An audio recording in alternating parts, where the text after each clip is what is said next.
What's up, ladies and gentlemen? It's CFN. My name is Connor. Welcome back to the CFN Nation. Today, we got another reaction for you guys today, ladies and gentlemen. Today, I wanted to try something a little bit different. I've been really getting into his channel a lot, and I wanted to see what you guys think of me reacting to his channel. This is the Internet Historian, and the one video that I decided to react to today is the cost of Concordia. And I believe this one is about a ship that that crashed or sank years ago. So we're about to see what this is all about. So yeah, we can check out the original video in the description down below.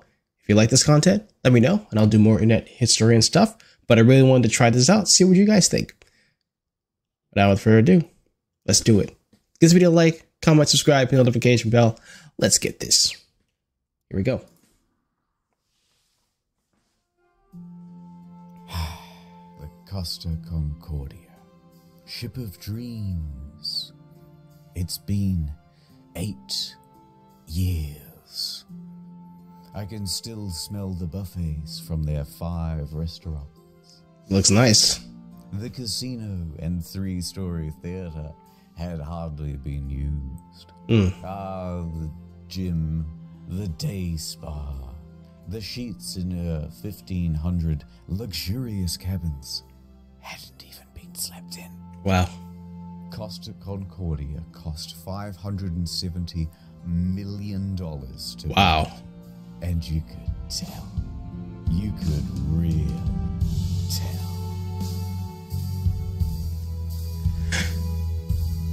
I like the Titanic music he's got going here. I remember it like it was just a few years ago. We had left Civitavecchia, a port in Rome, and we were making our way to Savona. Okay. It was day 2 of our 7-day journey. All right. But that ship, she was cursed. Oh my God. Oh boy. When she premiered, the traditional bottle of champagne bounced right off the side instead of smashing. A bad omen, but I'm not the superstitious type. Nothing latter. could go wrong on Friday the 13th of January 2012, on the 100th year anniversary of the Titanic, on a ship that's also only safety rated for 2-compartment flooding. Okay. Well, I'm not very superstitious, but that's very coincidental. 3 of those things in one thing. I don't know. I might have to reconsider my thoughts about getting on this boat. Especially not when you have a 5-star max-level captain like Francisco Scatino, a man who mysteriously rose from head of security to the position of captain within just a couple of years. What? How do you go from security guard to captain of a ship? How does that happen? You're a guard. You went all the way up to chief security officer. It's like, yeah, you did great. You know, on securing people, protecting the area. How do you feel about captaining a ship? I think you do great on that. He knows exactly what to do in case of an emergency. All right. For example, when he caused this emergency in 2008, when he crashed into a port in Sicily. What? And in 2010, in Warnemünde, Germany, when he was steering a different ship and came into port too fast and caused another collision. I've got a good feeling about this. Well, you know what? I'm taking the plane. Taking the plane. Sorry. How is he still driving boats? Come on, man. How are you still doing that? 2 crashes still going? The market got to be low then. So let's set the scene. Okay. It's a beautiful evening. Okay. People are having fun on the slides. Drinks at the bar. Antonio Magnotta is playing piano at the restaurant. Okay. Cool. Martin the Magician is setting up for his show. Nice. And the ship is setting up for a little detour. It's called a sail-by salute. Yep. Basically, you get real close to the shore and honk the horn. The locals hate it, but the customers love it, and it's a tradition. Scatino, the captain, comes into the dining hall with a lady, Dominica Samorton. Remember this face? Not his wife. We've seen a lot of it later. Okay. Scatino eats his dinner with her and socializes for a little while. Then he, Dominica, and the maitre d' finish up and excuse themselves. They're heading to the bridge. It's time for that sail-by salute. All right. This time, they're going to get closer than ever. Just 1,500 feet from the island of Giglio. And how are they going? That's pretty close. Well, of course, the captain is going to eyeball it. Apparently, it's not an uncommon thing to do. Scatino turns to the fella steering, his helmsman, Jacob Ruslibin. All right. Interesting tidbit. Costa Crociere has hired Jacob from Indonesia at a rock-bottom price, and he's a bit of a newbie to the job. In fact, his profession hitherto, a painter and a cleaner. It's his first time steering a massive ship, and he's very excited. What? Okay, I thought the security guard to the captain was bad. This man was a painter and cleaner. Now he's actually driving the ship. What? Bro. Where is his qualifications to drive a ship? A big ship. Over $500 million ship. And all you do is paint and clean. What is happening? At least, we think he is. It's hard to tell because he doesn't speak English or Italian very well at all. Who hires these people? The second in command orders the helmsman to 290. Now, don't be confused by these numbers. They're just the degrees on a compass. At the same time, the captain whips out his cell phone and calls former captain Mario Palombo, who lives... It's the reason for the sale by the sleuth essentially came up with the idea. Okay. ...on the island. They chat about the safe distance to Giglio's shores. It's all very casual. Anyway, Mario says that the safe distance is between 0.3 and 0.4 miles from shore. The captain is going all in. Why? This is not his first sail by salute, so he's confident in what he's doing. We're going closer than we've ever been before. I wouldn't take that risk with people. I'm just saying. Calling it again. New heading of 300, he tells the helmsman. Downstairs, Martin is about to cut his assistant in half. Okay. And of course, that means that there's already a lady inside this box. She's waiting for the cue, and then she'll poke her legs out. The captain is giving more orders. Pulling gently to 310. Increase speed to 16 knots. Going this fast is going to be a fatal error. Why would you go that fast? Let's talk about another big problem. Language barrier. Because at this point, the captain says 325, but the helmsman relays 315. So the first officer intervenes, and he goes, no, 335, which is also wrong. And then the captain clarifies, no, 325. The helmsman confirms 325. Their poor communication has them moving at a much wider angle. Come on, y'all. However, the captain should and would know this, except for the next problem. Complacency about procedure. I like the editing, how he asks like his arms are around the lady, but his arm is clearly under the thing. It's really on the side. I love that. Oh, that's great. It's like, let me just use my third arm to wrap my lady around. Yeah, there we go. Yeah. The standard procedure of a ship this large is for the third officer to give exact positional coordinates every time the captain... I would expect that, right? ...order. But they're not doing that. Why? 330, he says. The helmsman relays 330. The ship reaches 16 knots. The captain then turns to the second officer and instructs him to go to the left wing. That's these things here, and they basically exist so you can get a better view over the whole vessel. Okay. A few seconds pass, and then the mood starts to turn. Scatino notices white foam of waves breaking against the rocks directly in front of him in the distance. The Costa Concordia, right now, is almost 700 meters closer to the rocks than it should be. Without deviation, there is going to be... We're actually underwater. Okay. Oh, shit! Commands the ship to start turning away. 335. Not enough. The captain shouts, 340. The captain yells, 350. How about you slow down? Remember how I said that accelerating to 16 knots was a fatal error? Yeah. Well, that's because it's made this ship incapable of such a drastic turn. What they've got is understeer. Here's an example. The front end is not working. You're turning, and you're I mean, that's obvious. That's like for driving anything. If you're going that fast, that turn is going to be, you're not going to get the exact turn if you're going that fast. They should have slowed down when they realized they're getting towards the rock. I don't know why they were trying to maneuver and still go that fast. I mean, I don't know if you could slow down the ship like that. They should have just slowed down the knots. Right? I don't know. So despite the order of 350, right now the bow is still only pointing at 327. Not nearly enough to miss the rock. Yeah, you're going too fast. You have to slow It's down. about to get worse. That language barrier again. In these critical moments where every second counts, the helmsman wrongly relays 340. The captain snaps back, 350 starboard, or we end up on the rocks. The third officer goes to assist the helmsman.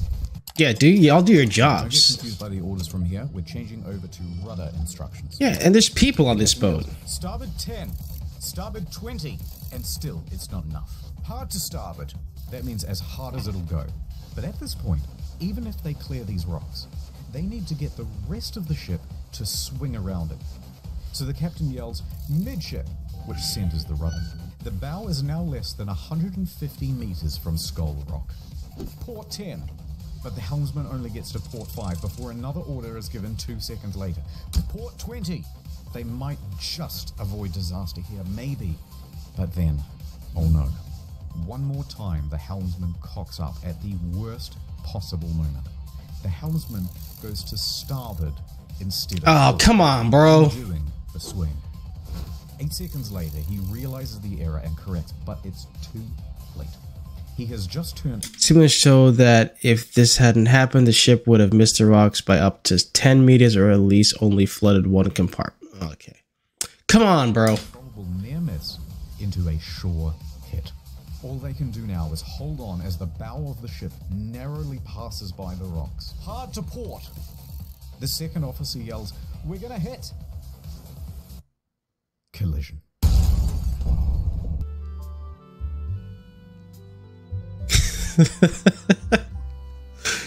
Oh no. Bro, the spaghetti and wine. The olive oil. It's like, oh no, what the fuck's going on? Or it's like their faces were all fucked. No. My pasta, no. Bro, those are some easy things they could have fixed at time. Downtown, Nordtown. Okay. It's day 56 of playing Russian roulette. Seems I never win. Gonna drink all by yourself? That sounds bad. Somebody has to. I hear you're a man who's good at finding folks. I'm many things. I'm looking for this fella. I got to find him. Breaking my little heart. I see what I can do. I have contacts in thousands of servers in dozens of countries across the globe.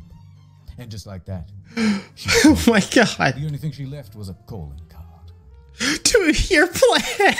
Sometimes when you follow a case, it follows you back. Oh, this is a great ad. You can protect my online data. Okay. You can protect me from myself. When they said this job gets easier, it was just another lie. Forensics found his password spread all the way down the block.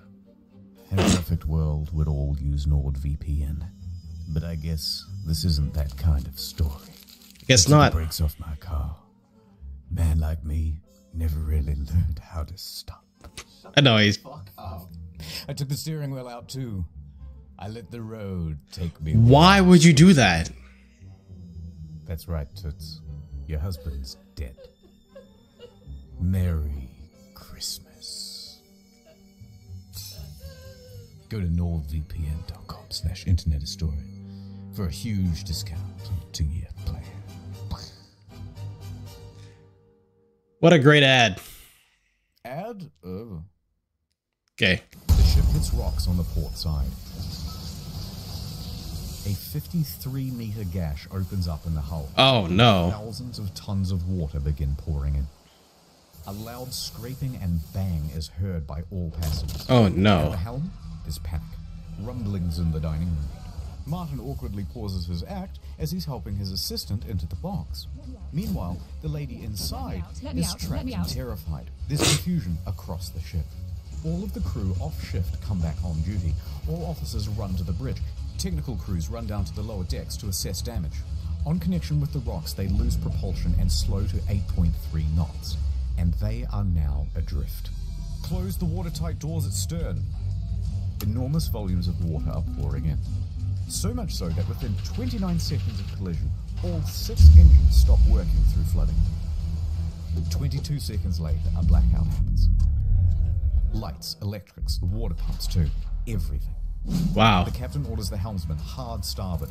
This is the final position of the rudder before power to that too is lost. The Costa Concordia, now without power, is drifting starboard. Damn. Plunged into absolute darkness. Crazy, bro. All that could have been prevented. A quick breakdown of the flooding. When the Concordia struck land, it tore open 3 watertight compartments. At first, compartment 5, which filled very rapidly. Then 6 more slowly, 4 shortly after. Then 7, 8, and 3. Modern ships are built to withstand 2 compartment breaches. These compartments especially, though, are a problem because they contain the engines. Yeah, that's kind of you're kind of fucked on that one. These main generators give power to the whole ship. From propulsion motors to rudder to hotel functions, pretty much everything. When they went out, the ship was a functionless, sinking cage. Bruh. A few seconds later, the emergency batteries for internal lighting and communications kick on.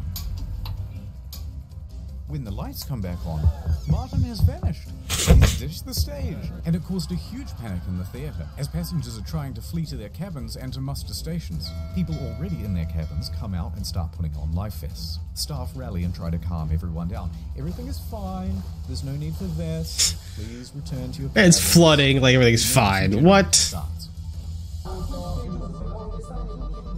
All of the watertight doors close except for door 12, which is jammed. Bruh. The captain calls Pilon, the chief engineer, as the ship begins to list on the port side. There's water coming in? Yes, there's water. But where? The engine room. But a lot of water? Yes! There's water, you can't go down. Let's go down the other side. In a moment we'll start the pumps, I'll let you know. In the theatre, the whole magic box apparatus slides right off the stage and falls into the crowd, further increasing panic. Bruh. On the bridge, an announcement is being prepared. They are going to lie to prevent a panic. Why? Let's just say we have a blackout. Don't The deputy chief engineer enters the engine control room. He confirms to the press that at least compartments 5, 6, and 7 are flooded. Announcements are made.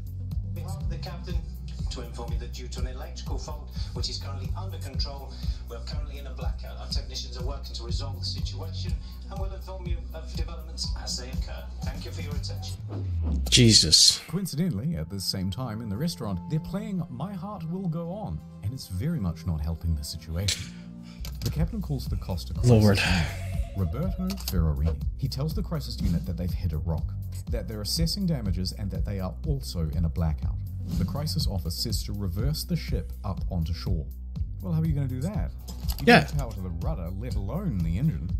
You know, hoist the sails. Exactly. Anyway, around this time, the wind direction creates a starboard list, and the ship begins to turn anyway, drifting right back towards the shore, which is a very good That's thing good. because you want the ship to end up as close to shore as possible. Yeah. A panicked passenger senses that something is off. This isn't like any electrical problem that she's ever seen. Plus, there was a massive crashing noise, and now the ship... Yeah, there's like so many people on this boat, and you're basically just lying to them saying, oh no, everything's fine, we'll deal with electrical thing. You are sinking. Water's coming in. The boat is going down. You guys haven't even... You can't mess with people's lives like that, man. You can't do that. is tilting. So, she contacts her daughter in Italy. The daughter then calls the police, and the police call the harbour master. While that goes on, a conversation between Pilon and Ambrosio. The diesel is not starting. The captain asks the engine room, but where have we made contact? Thinking that the incoming water can be reduced. Captain, here everything is lost. The electrical panel, everything. They're saying at this point that the ship is going down. The captain calls Roberto Ferrarini again. Actually, 2 compartments have been flooded, but don't worry, the ship's stability isn't in danger. Wrong. Why do you keep doing this? Going to muster stations on their own initiative.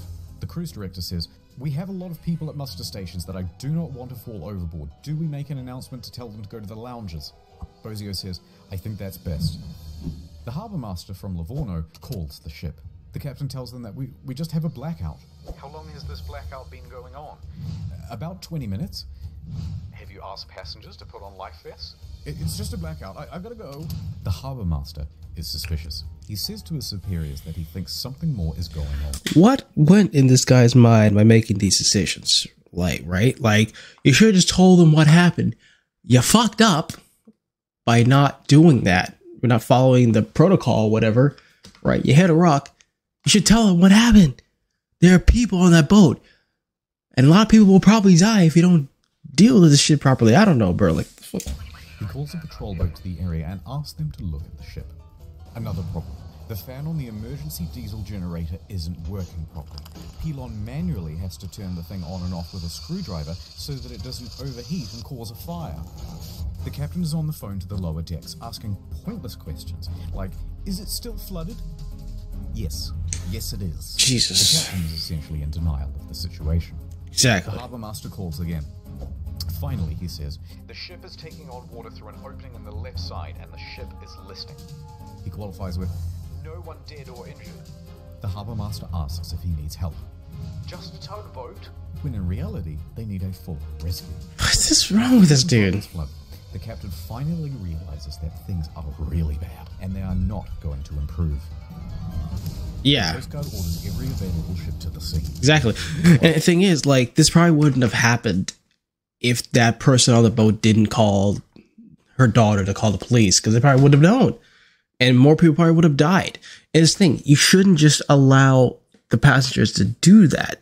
You have a protocol for these things to happen, and you're not following it. And you're basically lying to their faces about things that are happening here. You can't do that. Like, Jesus, like, we have protocols. Like, I do family therapy as my job, my full-time job, you know, and we have protocols of things that we have to do and follow when we're working with different clientele and everything. So there's specific things we have to follow, you know, and if we don't, it can it can impact people's lives negatively and everything. Like, this is like, playing people's lives is not okay, man. Up with the passengers, the cruise director's assistant says, everything's under control. Please return to your cabins or hang about in the lounges, no problem. She said this despite knowing it was wrong. Oh my lord. Endangered lives. Yeah, like, just tell them the truth. Aren't listening to this nonsense. I know, right? They're busy figuring out how to abandon ship. It's like, man, fuck this. Local television has already picked up the story, and they begin broadcasting live radio feed from the bridge. Bruh. Captain, the passengers are going on board the boats. Okay, let them go to shore. So then general emergency? Wait, let me talk to Ferrarini. We risk the emergency generators that do not have cooling. It has cooling problems, 100 degrees. The cooling fan has stopped. Pilon calls the bridge and tells the safety officer they need to evacuate. The safety officer relays this to the captain, but after no response, he orders the engine room to evacuate on his own. The captain says, no, stay. We're leaving. What the fuck is wrong with you? What do we do? General emergency?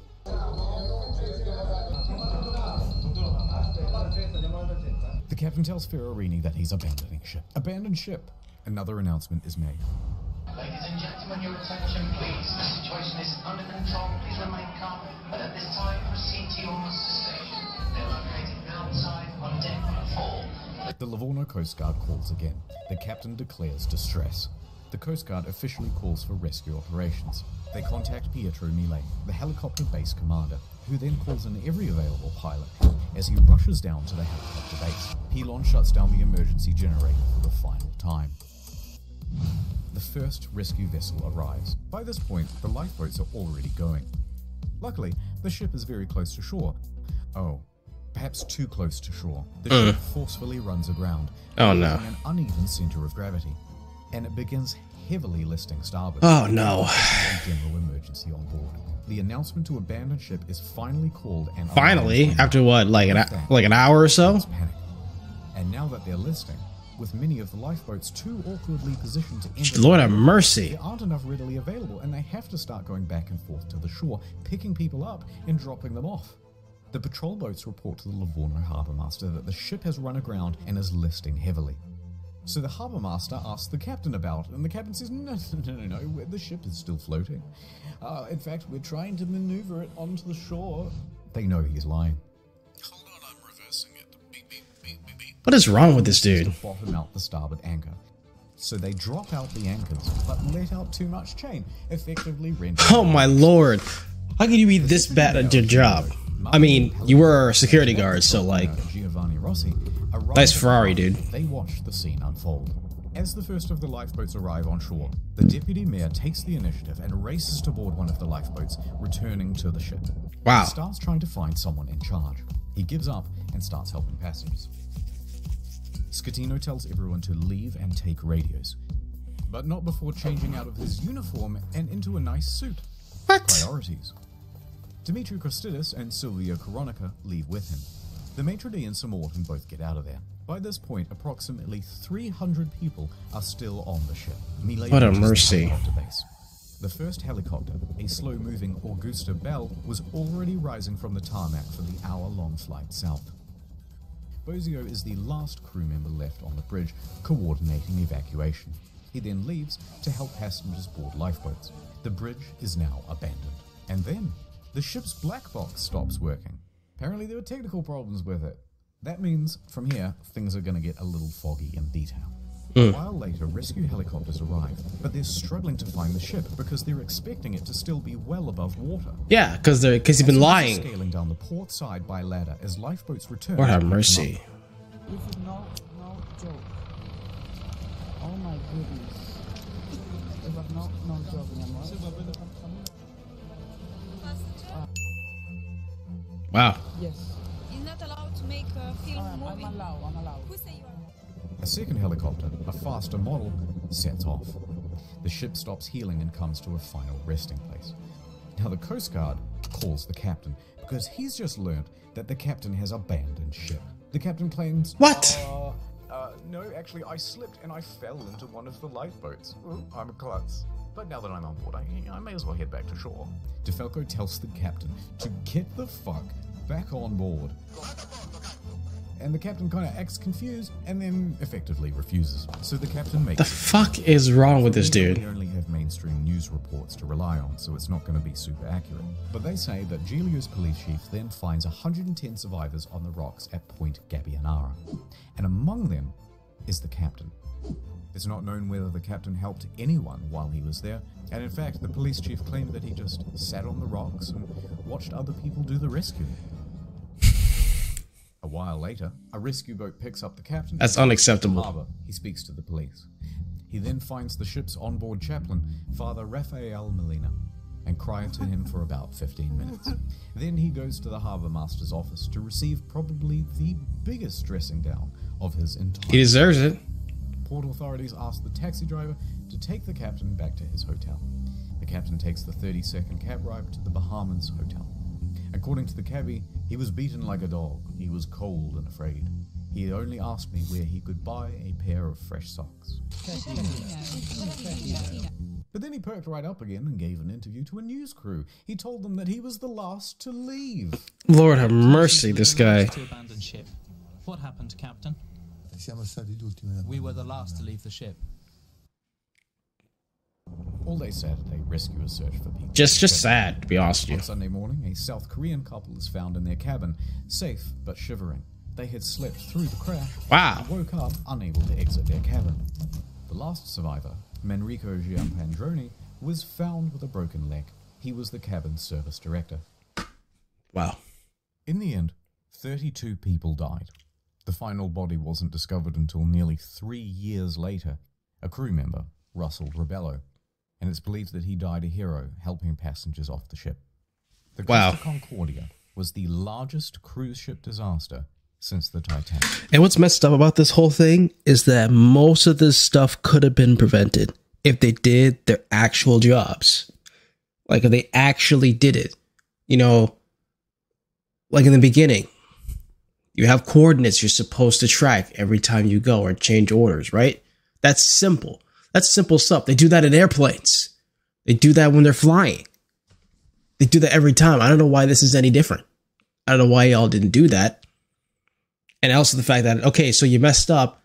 You straight up lied to the authorities and to your passengers, which costs them a lot more lives. You didn't own up to the thing, and now this is what happened. And this guy, it's bad enough that he went from security guard to captain out of nowhere, but also the fact that you just straight up lied and honestly didn't really give a fuck about people, apparently. Oy, mercy. And then there's the ship. This is what happens to a 110,000-ton cruise liner when it's left half rolled over in the ocean. Wow. This is over $500 million ship, right? Man just destroyed it in a matter of seconds.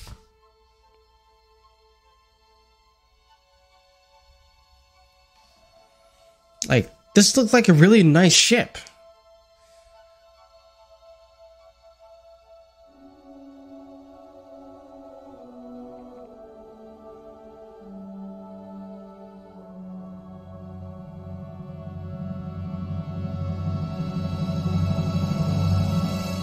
Wow. But this isn't the end. It's just the halfway point. What most people know is that the Costa Concordia had crashed, many dead, and that the captain abandoned ship like a coward. But there's a whole veritable spaghetti of details to untangle. Let's dive in. What are you doing? Bro, why? The deets. Oh my god.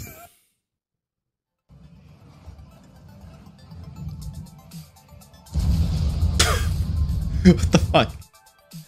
Looting.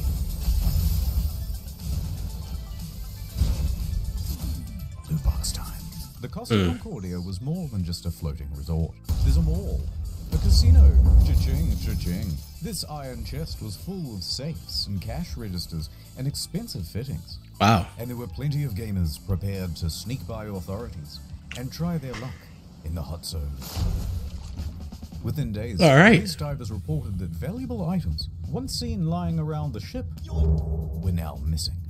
High-end liquor, expensive furniture, dining sets, cash from the casino, cash registers, jewelry and display cabinets, safes, Japanese woodblock prints by famous 18th century artists, as well as the iconic bell, which hung from the bridge of the ship.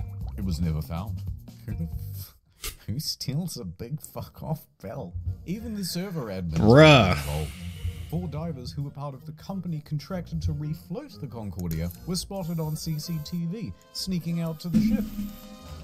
A patrol was dispatched, and the men were caught inside the fancy suites with rucksacks full of stolen goods. The 4 men are charged with stealing and thieving and pinching. Later on, stolen as well as legitimate items found their way to Amazon and eBay. Ships from the casino, postcards, and cabin access cards became highly sought after souvenirs. It even has a watermark. He even has a watermark. Listing for the ship itself. Wow. Advertising it as buyer to collect. And although there were plenty of bidders, eBay pulled the plug. I can't believe people were bidding on it. Like, yo, I want the boat. I want the boat. That's crazy. Only 1,000. Well, I don't know how much that is in American dollars.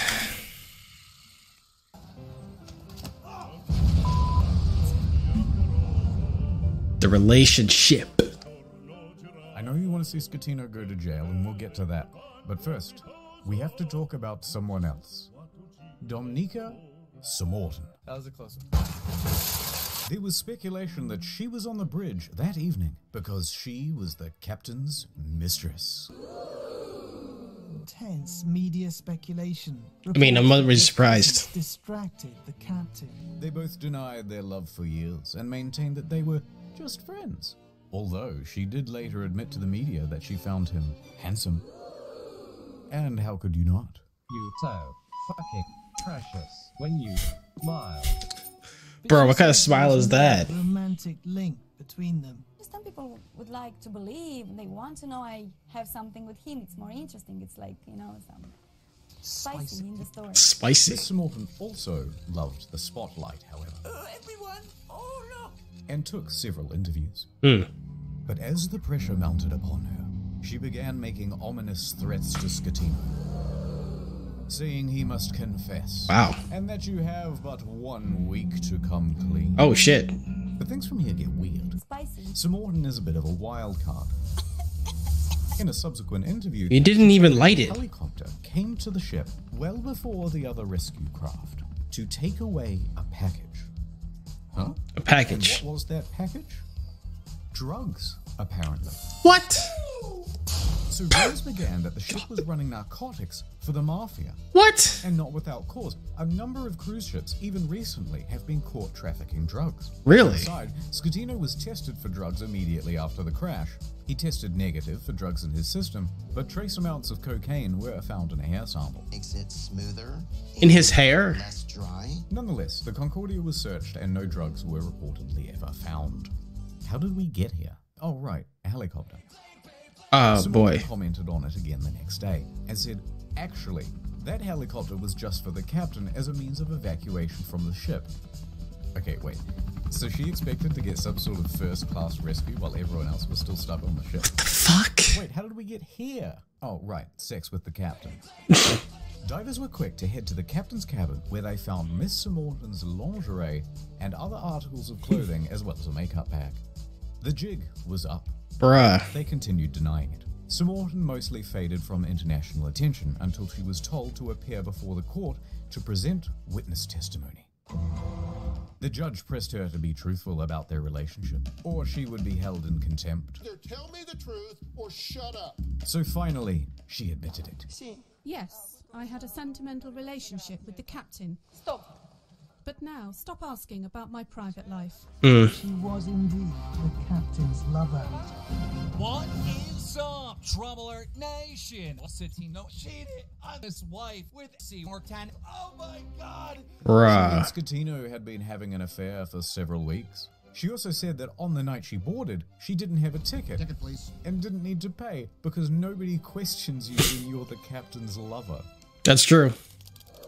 Naturally, she gave another confusing interview after leaving court. I want to say that today is the second time I die because the first time I died in the night of the crash with my psychological brain and problems.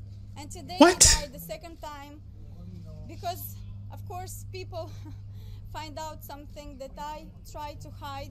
Subsequent to the trial, she used her fame in Moldova to become a political activist, often appearing on television and radio and in articles covering protests, accompanied by pictures of her being arrested by police.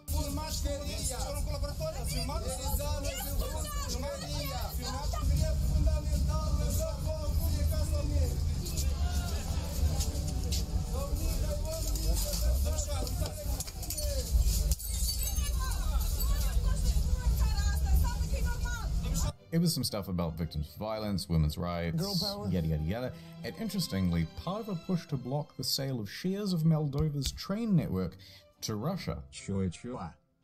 Other than that, I don't really know what she's been up to. Let me just check on her Oh god, not again. Oh god.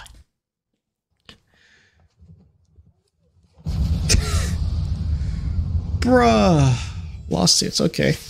Several civil suits I mean, I wouldn't be surprised. Against Costa Crociere. Yeah. And their parent company, Carnival Cruises, immediately saw a share drop of 23%. Wow. Passengers sought compensation for their damaged mental health, lost belongings, and loved ones. Either they allowed him to divert from his course, or they didn't know where their billion-dollar ship was. Within a few days, facing financial and media pressure, the CEO attempted to join the bandwagon against the captain and the crew. That was not the ordinary route that the ship was taking at the time, and was not only taking, but the time the ship was... Bruh. The ship was not approved to deviate from the route, but that wasn't true. Approval isn't required if the ship is deviating by less than 15 miles, or that it was against company rules. Also untrue, because investigators found that they didn't have any rules about deviating route, and they tacitly encouraged sail by salutes. Now, in response to the civil suits, Costa Crociere offered passengers 11,000 euros each as compensation. That's kind of small. 11,000. What? Yo, you better give me more than that. I almost died. How much cost of that? That's more than cheap asses. Euros, about $14,000 is the minimum compensation under international law when a ship is abandoned. This was to reimburse them for their tickets, as well as any costs they accrued in having to unexpectedly travel. I don't right, like, what the hell? That was supposed to release them from everything and anything that has to do with this accident. I cannot ask for more than this. What are you talking about? Passengers, understandably, were not too happy with this deal, and they refused to take the money. We think the offer Hello, is an right? insult for what these poor passengers went through. We think that the compensation being offered is not commensurate. Take it. Compensation being offered. It's not commensurate. Later, Costa Crociere would lodge a plea deal with the Tuscany court to pay a €1 million fine to avoid a criminal trial. The judge agrees. What? Costa Crociere is now off the hook for criminal liability for the whole thing. They've washed their hands of the incident and flecked the residual droplets of responsibility onto the faces of 6 staff members. Passengers and relatives of the dead are livid that the company has been able to avoid criminal responsibility. Of course they are. Is not commensurate. Civil suits against the company continue. By the way, the residents of the island of Giglio also banded together and sought damages. They didn't get much. Eventually, passengers who refused the initial compensation of $11,000 joined civil parties against Scatino in his trial in 2015. Is not commensurate. They were awarded €30,000 each. Not bad. Cases, especially a little bit better. Involving lost relatives, are settled for undisclosed amounts. Oh, Lord. Scams. Okay. New York attorney Peter Renee traveled to Budapest to represent 6 real survivors of the disaster. At Renee and Renee, we personally work on every case. And we'll work harder than anyone to get you the most money possible in the shortest amount of time. Thanks, Sven. And while on the job, a 7th case cropped up via email. He's watching a stream. An elderly woman, Alona, said, "Help me, Mr. Ronai, for I have lost my daughter, Eva, and my 5-year-old granddaughter, Roxana." So Mr. Renai agreed to speak with her. However, there were some inconsistencies in her story. Neither Eva nor Roxana were on the passenger list. Oof. Odd, but Costa is known for having stowaways. Gotcha, bitch. Still, Mr. Renai was suspicious. They wouldn't cheaty old Petey, would they? I inquired further about why she was on board, especially without a ticket. Ilona said, "Well, I don't know, but you should ask her boyfriend. Zolt Horvath. He'll know all the details." I'm up all night. I'm going crazy, he said. But Mr. Renai was still suspicious. Great on the details, pal. Then she asked, "How much money do you think this is worth?" What?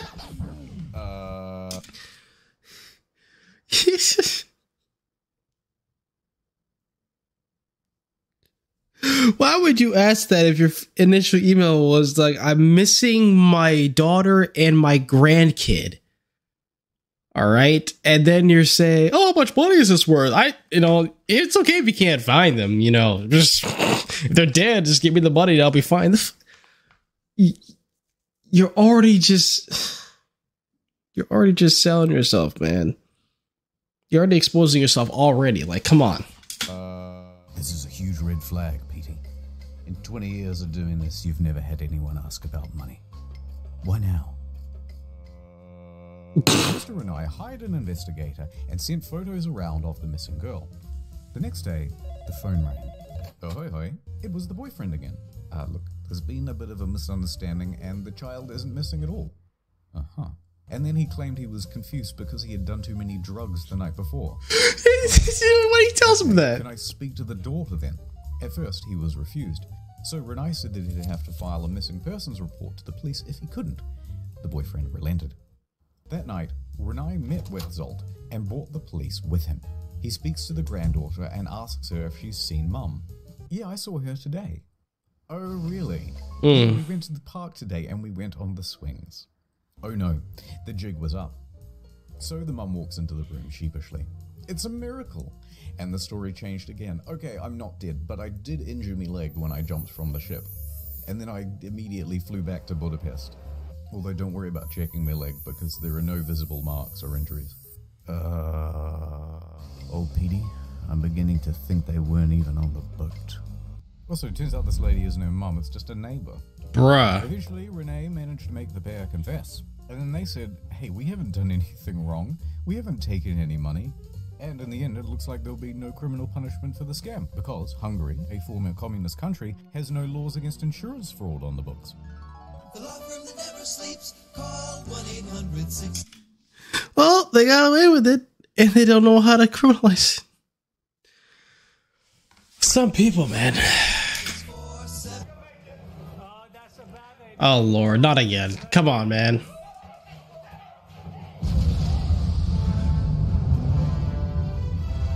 Vado a bordo. Mario, would you teach me some Italian? Oh, of course. Means get back on board, for fuck's sake. Okay, thanks. Gregorio De Falco, the naval officer who shouted at Schettino to "Vada a bordo caso," became a bit of a national hero overnight in Italy. He, like the rest of the world, expected Schettino to go down with the ship.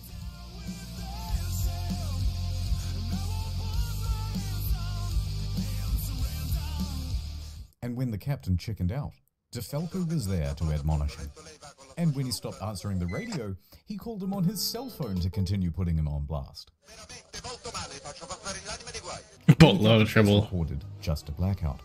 De Falco didn't believe the story and immediately began preparing a rescue effort. Awesome. Exactly. Exactly. His actions were applauded by most Italians who were tired of their public servants being corrupt and avoiding responsibility. Shirts sporting "Vada a bordo caso" were being printed by the end of the week, others setting it as their phone's ringtone. But then, in September 2014, without warning, De Falco was transferred to an admin role in the Coast Guard.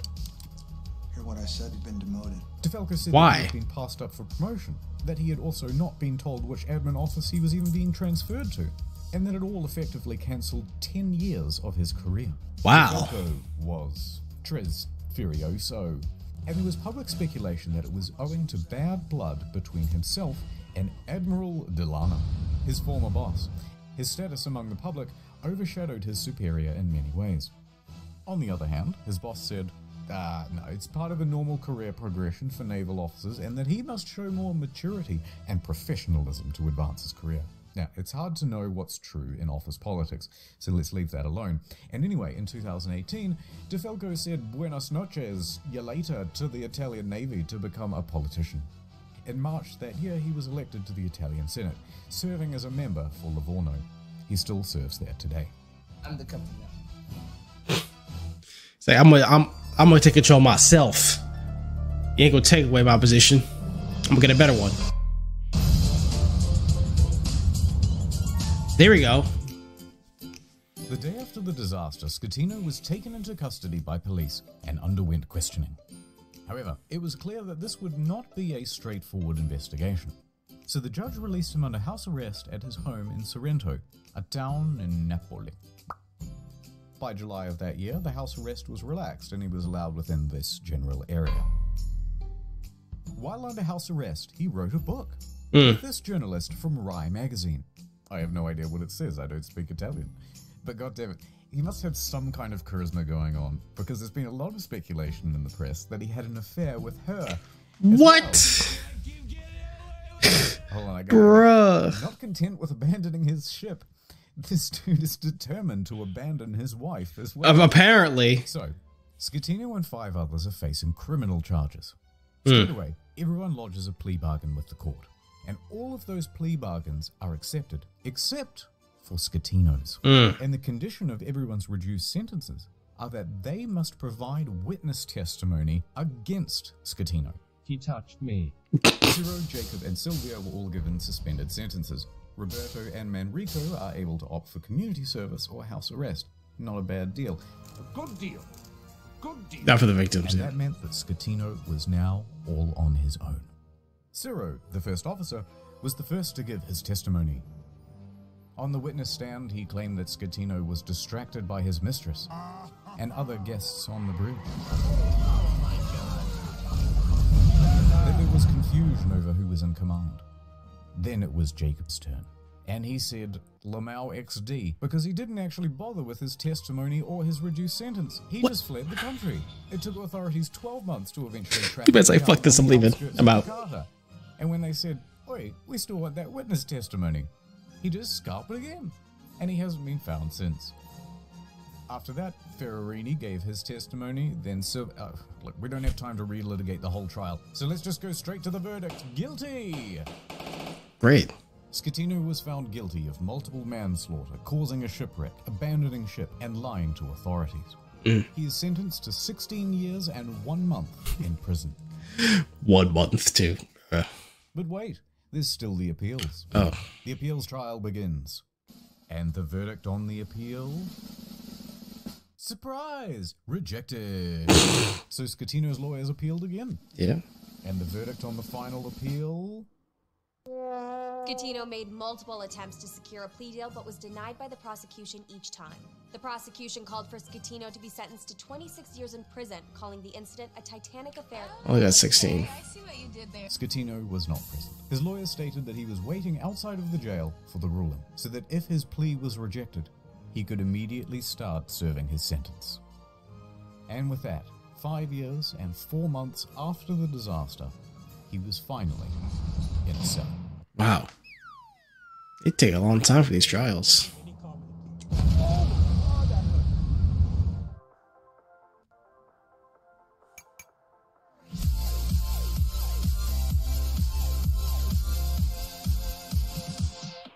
The salvage operation was enormous. It took over 2 years and cost an estimated $1.2 billion. That's twice of the actual ship itself. Wow. In early 2012, they first spent 2 months pumping fuel from the ship's tank. At the same time, they had to pump seawater in so that the balance wasn't affected and the ship didn't slide around. In early 2013, a platform was built under the ship to prevent it from falling further. Sponsons were then attached to the sides of the ship and cables attached to the underwater platform. The sponsons were then dragged underwater and opened up to allow the ocean to fill them. The ship could then roll over properly. By late 2013, the ship was upright once more. The sponsons were then attached to the side of the ship to help keep it balanced. It now rested partially above water and crews could walk around safely. By July 2014, the water was removed from the sponsons and compressed air was pumped in to lift the ship. And she was ready to cruise again, this time to a port in Genoa. It was a 4-day towing journey to the docks where a 2-year process of dismantling and recycling would begin. That same weekend of the towing, Schettino was busy. He was the guest of honor at a white party on an island in the Bay of Naples. He appeared on the front page of a local newspaper, flanked by 2 of Italy's most eligible bachelorettes. My man's just like, I'm getting everybody. The end. All right. Anyway, so these are the things that I remember from the Costa Concordia. That sweet maiden of the sea. And as for you, little fella,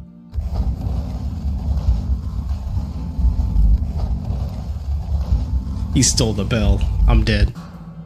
Well, it's time to return you from whence you came.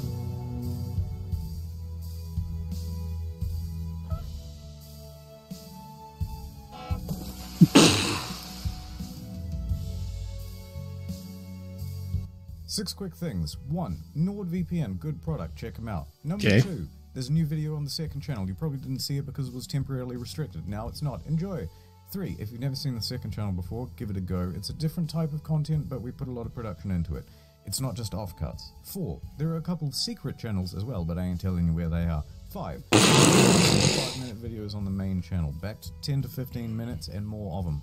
6. There's a Q&A coming out next week on incognito mode.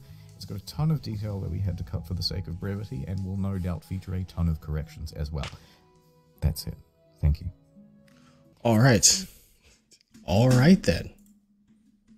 Well, that was a long one, a long episode, but very insightful, and it shows that do your job, don't lie, and think about other people besides yourself. Because when people's lives are, on the line, you gotta do it, man. You gotta do your job. Like, a lot of those things could have been prevented, but they didn't do their jobs. Should have done it. Should have lied that they made a mistake. this is what they dealt with. So anyway, thank you guys so much for watching. If you have more internet story videos want me to react to, let me know in the comments if you like this. Thank you guys so much for watching. Give this video a like.